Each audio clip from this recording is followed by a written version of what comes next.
አረብኛ ፊደላቶች 17 አይነት ቅርጽ ነው ያላቸው። ይህንንም ስናይ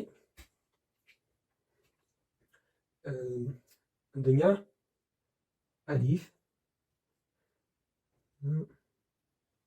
ይችኛዋ የጀልባ ቅርጽ ያላቸው ብለን ያየናቸው አለች። እቺ ማን ማንን ትመሰርታለች?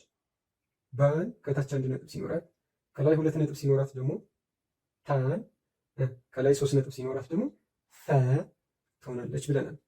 ሌላኛዋ ደግሞ የተዘቀዘቀች የ2 ቁጥር ቅርጽ ያላት ፈና ማናት? ከታች 1 ነጥብ ሲኖራት ጂም ከሌላት ደግሞ ሀ ከላይ 1 ነጥብ ሲኖራት ደግሞ ኸ ትሆናለች ብለናል። ሌላ የናት እቺ ማን ማን ትይዛለች? ዳል እና ዛል። ቀጣይ ይቺ ራ ከዛ 1 ነጥብ ሲኖራት ደግሞ ከላይ ዘይን።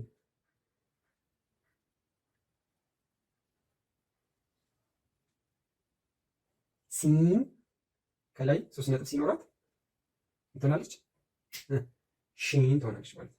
እዚህ ጋር አሊፍ ብቻዋን ናት፣ ብቻ ቤተሰብ ነች። ባ በዚህ ቅርጽ ያሉ 3 አሉ፣ 3 አባላት አሉ። ባ ተ ፈ በዚህ 3 አባላት አሉ። አሁንም ጂም ሀ ኸ በዚህ 2 አባላት አሉ። ዳል ዛል በዚህ ቅርጽ እንደገና 2 አባላት አሉ። አሁንም ራ ዘይን 2 ይኖራሉ። በዚህ ሲን ሺን አሁንም እንደገና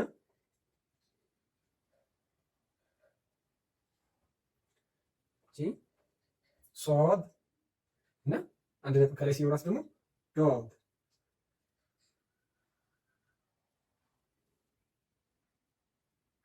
እንደገና ጦ እና ከላይ 1 ነጥብ ሲኖራት ደግሞ እዚህ ጋር ዞ።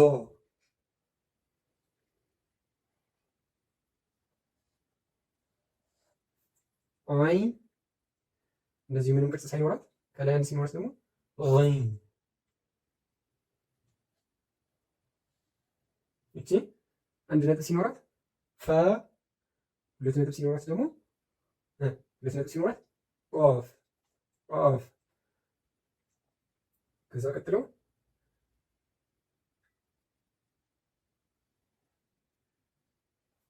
ከፍ ሌላ ሰውን ይመስል የለም። ለም ሰውን ይመስል የለም። ሚም ሰውን ይመስል የለም ሌላ። ኑን የኑን ቅርጽ እንደዚህ አይነት ናት። ሀ ዋው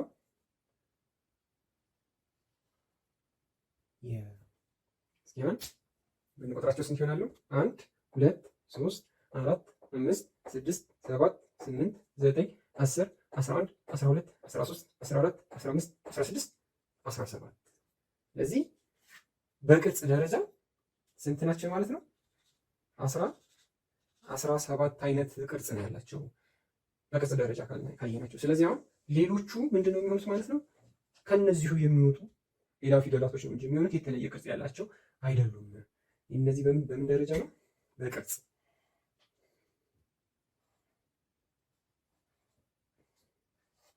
በቅርጽ ደረጃ በ17 ከፍለናቸው። እሺ አሁን ደግሞ ሌላ በምን ደረጃ ልናያቸው እንችላለን?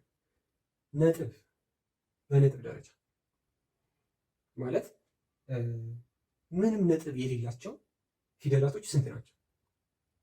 ምንም ነጥብ የሌላቸው እስኪ የቤት ስራችሁን የሰራችሁ በደንብ ያያችሁት ካላችሁ ስንት ይመስላችኋል? የአረብኛ ፊደላቶች ውስጥ ምንም ነጥብ የሌላቸው 13 ናቸው። ማን እስኪ አሁን ጋር ይህንን አጥፋውና ስክሪንሻት አድርጉት ወይም ደግሞ ጻፉት።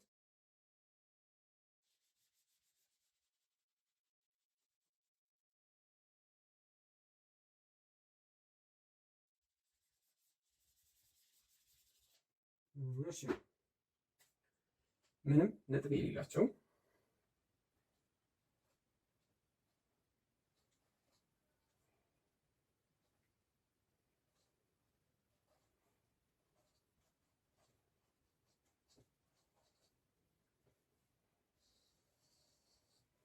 ምንም ነጥብ የሌላቸው የአረብኛ ፊደላቶች ብዛት 13 ናቸው። ስንት ናቸው? 13 ናቸው። ምሳሌ አሊፍ የላትም። አሊፍ ባ ከታች አንድ አላት። ታ አላት ሁለት። ፈ ሶስት ይኖራታል። ጂም አላት። ስለዚህ ሀ የላትም። እንደገና ኸ አላት። ዳል ዛል አላት። ዛል አላት። ሮ የላትም። ዘይን አላት።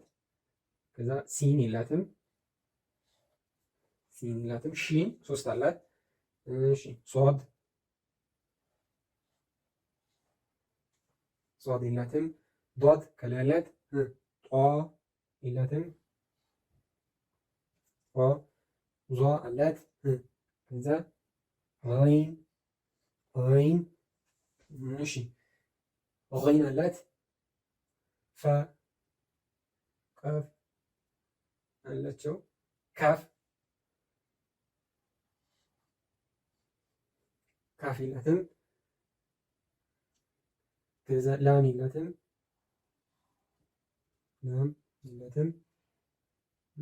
ከዛ ሚም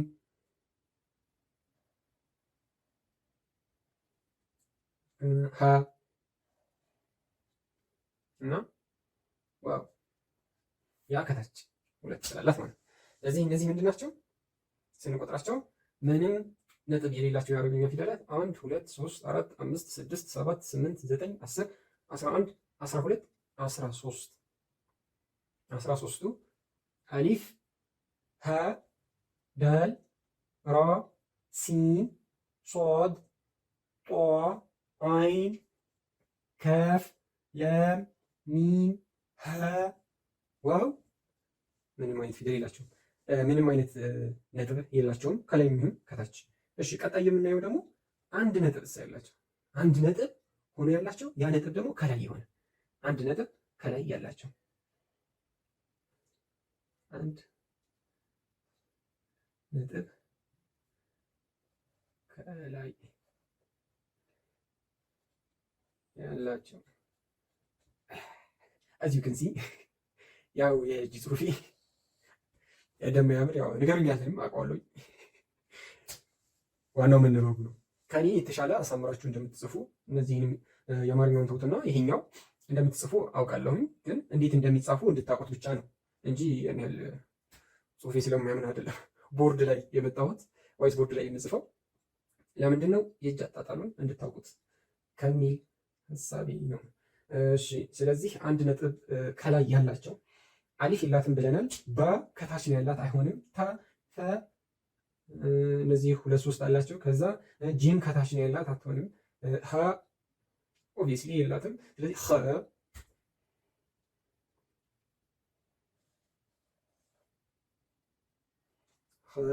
ዘል ዘል ዘይ ሲን አይሆንም። ሲን የለውም። ሺን ሶስት ነው። ስለዚህ ዶድ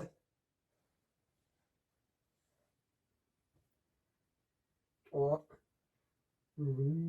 ዞ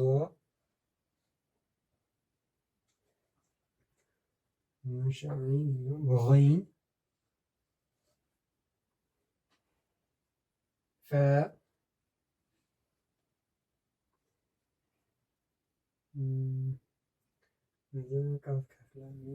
ኑን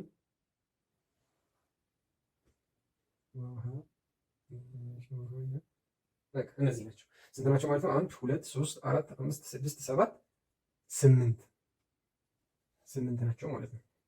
እነዚህኛዎቹ 13 ናቸው። ምንም የሌላቸው ከላይ አንድ ነጥብ ያላቸው 8 ናቸው። እሺ ቀጣይ የምናየው ደግሞ አንድ ነጥብ ሆኖ ግን ያ ነጥብ ደግሞ ከታች የሆነ አንድ ነጥብ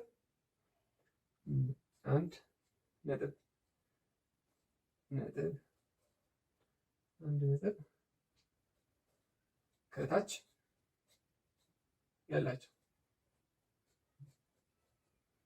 ስንት ያሉ ይመስላችኋል? የምታስታውሱ አሊፍ ብለን ከዛ ማን አለ ባ። ስለዚህ ባ ደግሞ ከታች ነው ያለታ። ስለዚህ ባ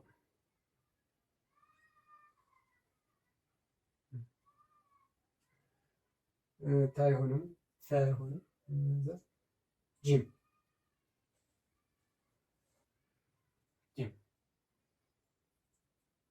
ስለዚህ ሌላ ሆነ አንድ ነጥብ ከታች ያላቸው ያሉት ሁለት ብቻ ናቸው። በቃ ሁለት ብቻ ናቸው። አንድ ነጥብ ከታች ያላቸው። ቀጣይ ሁለት ነጥብ ሁለት ነጥብ ሁለት ነጥብ ሁለት ነጥብ እሺ፣ ነጥብ ከላይ ያላቸው ከላይ ያላቸው ሁለት ነጥብ ከላይ ያላቸው እስኪ የምታስታውሳቸው ፊደላቶች ካሉ አሊፍ የለውም፣ ባ የለውም፣ ተ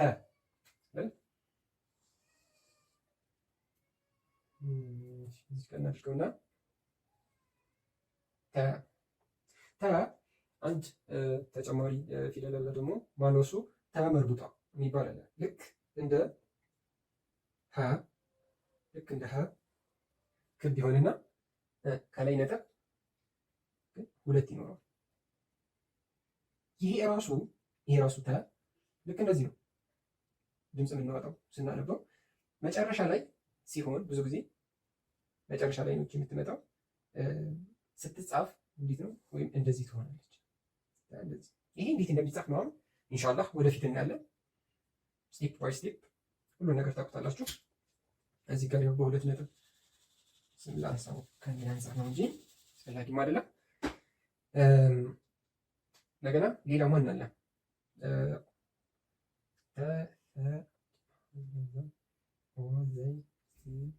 ሶድ ዶድ ጦ ዞ ዐይን ዐይን ፈ ቀፍ ከፍ ላም ፈ ቃፍ።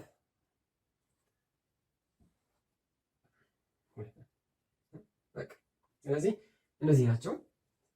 ታመርቡጣ ከተቆጠረ 3 ካልሆነ ግን አሁንም ሁለት ከሁለት ነጥብ ኖሯቸው ያ ሁለት ነጥብ ደግሞ ከላይ የሆነ ሁለት ፊደላቶች አሉን ማለት ነው።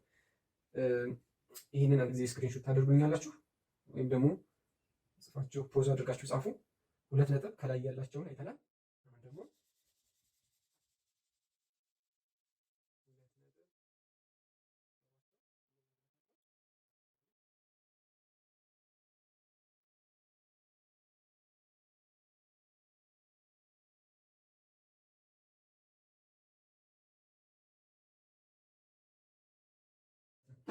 አሁን ቀጣይ ምንድን ነው የምናየው?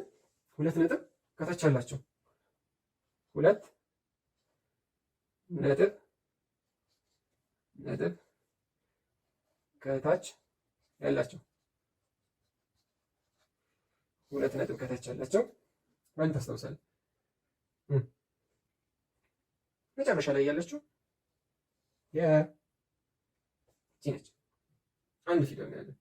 ሁለት ነጥብ ከታች ያለው አንድ የአረቢክ ሐርፍ ወይም ፊደል ብቻ ነው ያለን። አሁን ሁለት ነጥብ ከታችን ከላይም ጨረስን። ሶስት ነጥብ ከላይ ያላቸው ሶስት ነጥብ ከላይ ያላቸው ማን ናቸው? አሊፍ በተ ከዛ ፈ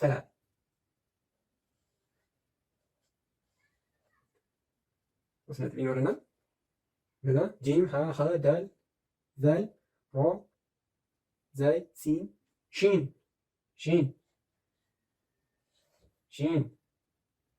ሶስት ነጥብ ከላይ ያለው ማለት ነው። ከዛ ሌላ መሆን አለ ሷድ ዶድ በቃ የለም። ከዚህ በኋላ የለም። እስኪ መጨረሻ ላይ ሶስት ነጥብ ከታች ያላቸው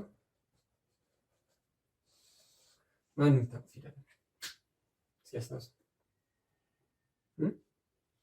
ሶስት ነጥብ ከታች ያለው የለም።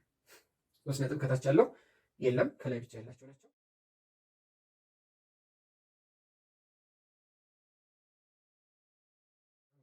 ስለዚህ ከቅርጻቸው አንጻር ስንት አገኘን? ከቅርጻቸው አንጻር ተመሳሳይ ቅርጽ ቤዚክ የሆነውን ቅርጽ ያላቸው ስንት ናቸው? 17 ናቸው። እንደገና በሁለተኛ መንገድ በምንከፋፈል ናቸው ምንም ነጥብ የላቸውም የሌላቸው በሚል ምንም ነጥብ የሌላቸው ስንት ፊደላቶች አገኘን? 13 ማን? አሊፍ፣ ሀ፣ ዳል፣ ራ፣ ሲን፣ ሶድ፣ ጦ፣ አይን፣ ከፍ፣ ለም፣ ሚም፣ ዋው እና ሀ ስንት ማለት ነው? 13። ከዛ እንደገና ደግሞ አንድ ነጥብ ከላይ ያላቸው ብለን አየን። አንድ ነጥብ ከላይ ካላቸው ስንት አገኘን? 8 አገኘን። ማን? ኸ፣ ዛል፣ ዛይ፣ ዶድ፣ ዞ፣ ገይን፣ ፈ እና ኑን ታገኘን 8 አገኘን ማለት ነው። አንድ ነጥብ ከላይ ያላቸው። እሺ አንድ ነጥብ ከታች ያላቸው ስንት አገኘን? ሁለት ነው ያገኘነው። ማንኛውም በ እና ጂም እና ጂም። 2 ነጥብ ከላይ ያላቸው ስንት አገኘን? 2 ነጥብ ከላይ ያላቸው 2 አግኝተናል። ተ እና ቃፍ። 2 ነጥብ ከታች ያላቸው ብለን ማንን አገኘን? አንድ ነው ያገኘነው። የ3 ነጥብ ከላይ ያላቸው ብለን ስንት አገኘን? 2 ማንን? ፈ እና ሺን። ስለዚህ በእንደዚህ አይነት መልኩ ከፋፍለናቸዋል ማለት ነው። አሁን ቀጣይ የምናየው ምንድነው? በደንብ አውቃችኋቸዋል ብለን እናስባለን። አሁን ሁሉን ነገር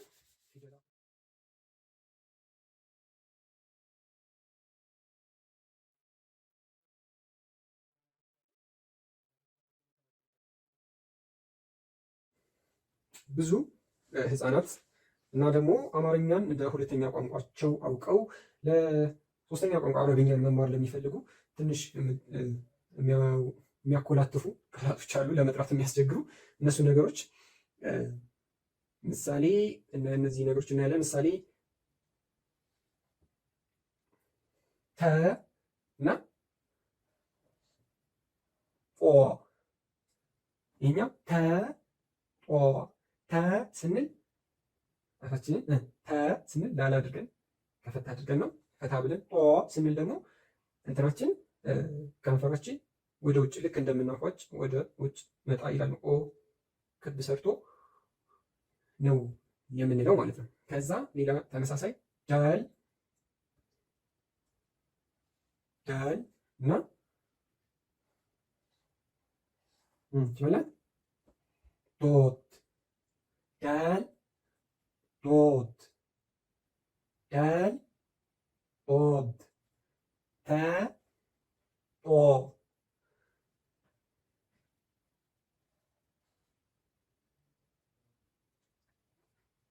ዛል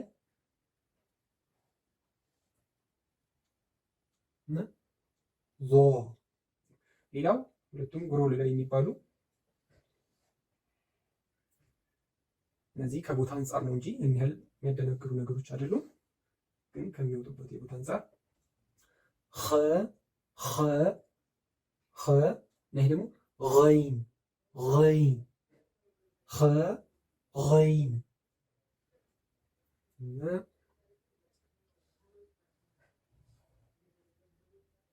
ሀ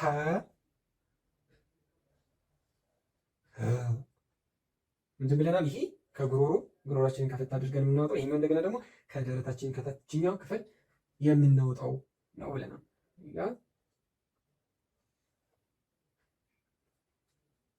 ቃፍ ከፍ፣ ቃፍ ከፍ፣ ቃፍ ከፍ። ስለዚህ የዛሬ ክላሳችን ይህንን ይመስላል። በቀጣይ ክፍል ኢንሻአላህ ስለ አረብኛ አጫጭር ቫውሎች ወይም ደግሞ አናባቢዎች በደንብ እናያለን። እነሱ በጣም ጠቃሚ ነገሮች ናቸው። እንዴት አንዲት ፊደል የተለያየ ድምፅ ልታወጣ ትችላለች የሚለውን ነገር የምናውቀው ያኔ ነው። ያኔ ደግሞ ሞር ዲፕሊ እናያቸዋለን ማለት ነው። ምሳሌ አሁን ባ አለች አይደለም? ይሄ ባ አንዳንድ ጊዜ በ እንላታለን። አንዳንድ ጊዜ ደግሞ ቡ ትሆናለች። አንዳንድ ጊዜ ደግሞ ቢ ትሆናለች። እንዴት ነው እንደዛ ልትሆን የቻለችው? ሼር ላይክ ማድረግ አትርሱ። ኢንሻአላህ ይህ እናንተ ሰብስክራይብ ባደረጋችሁ ቁጥር ላይክ ኤንድ ሼር ባደረጋችሁ ቁጥር ወደ ብዙ ሰው ይደርሳል። ሌላ ሰው ለማወቁ እናንተን ሰበብ ትሆናላችሁ ማለት ነው። የቻናላችንም የኛም ተልእኮ ዋናው ነገር ምንድነው? ለሌላ ሰው ለማወቁ የሚጠቅመን አላህ ሱብሓነሁ ወተዓላ ይህን ሰበብ አድርጎ ደግሞ የጀነት ሰዎችም ሊያደርገን ስለሚችል መልካም ነገርን ነው በደንብ ሼር ማድረግ ያለብን። ይበረከታል። ስናስተምረው፣ ስናደርገው፣ ስናካፍለው ይበረከታልና ላይክ ሼር ኤንድ ሰብስክራይብ ማድረግ አትርሱ። በቀጣይ ክላስ እስከምንገናኝ ሰላሙ አለይኩም ወራህመቱላሂ ወበረካቱ።